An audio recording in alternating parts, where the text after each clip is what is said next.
नमस्कार. मी वैद्य स्वप्नील वाणी. पालेभाज्यांविषयी बोलू काही या आपल्या दुसऱ्या भागात आपण काही प्रश्नांची उत्तर द्यायचा प्रयत्न करणार आहोत. सर्वात महत्त्वाचा प्रश्न सगळ्यांना भेडसावणारा, मग पालेभाज्या खायच्याच नाही का?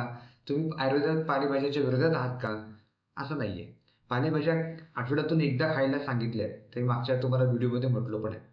तर नेमक्या पालेभाज्या कुठल्या चालू शकतात?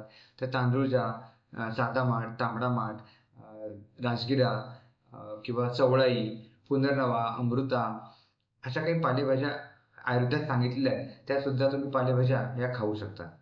आता या पालेभाज्या कशा खायच्या याबद्दल वाग्भट ऋषींनी 5000 वर्षांपूर्वी एक छान सूत्र सांगून ठेवलंय. स्विन्नम निष्पीडित रसम स्नेहाढ्यम न अति दोषलम. स्विन्नम म्हणजे उकडून घेणं, वाफवून घेणं. आपल्याकडे आपण उकडीचे मोदक आहेत किंवा इडल्या आहेत, या कशा वाफवून घेतो तशा या पालेभाज्या वाफवून घ्यायच्या आहेत.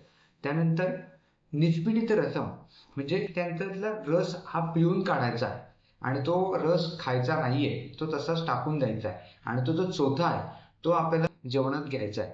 पण तत्पूर्वी त्यांनी पुढे सांगितलंय स्नेहाढ्यम, भरपूर त्या चोथ्यावर किंवा त्या पालेभाजीवर भरपूर तेल टाकून हे खायचंय. आणि एवढं करून सुद्धा पुढे त्यांनी सांगितलंय न अति दोषलम म्हणजे हे खाल्ल्यानंतर थोडाफार दोष हा उत्पन्न होणार आहेच. तर सांगायचं तात्पर्य की पालेभाज्या या पचायला जड असतात, कच्च्या स्वरूपात अजिबात खाऊ नका. त्याच्यावर तेल टाकून या पालेभाज्या खायला हवं.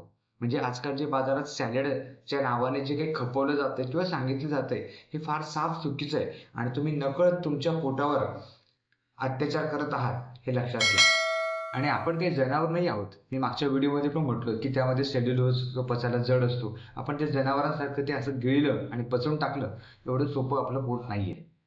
त्यामुळे आपल्या भारतीय परंपरेत जे आपण विशिष्ट पद्धतीने आपण जे ताट वाढतो त्या ताटामध्ये जरी तुम्हाला कोशिंबीर ही कच्च्या स्वरूपात घ्यायची असेल तर ती फक्त 2 चमचे डाव्या बाजूला आपल्याला घ्यायला सांगितली कोशिंबीर, हे की नाही.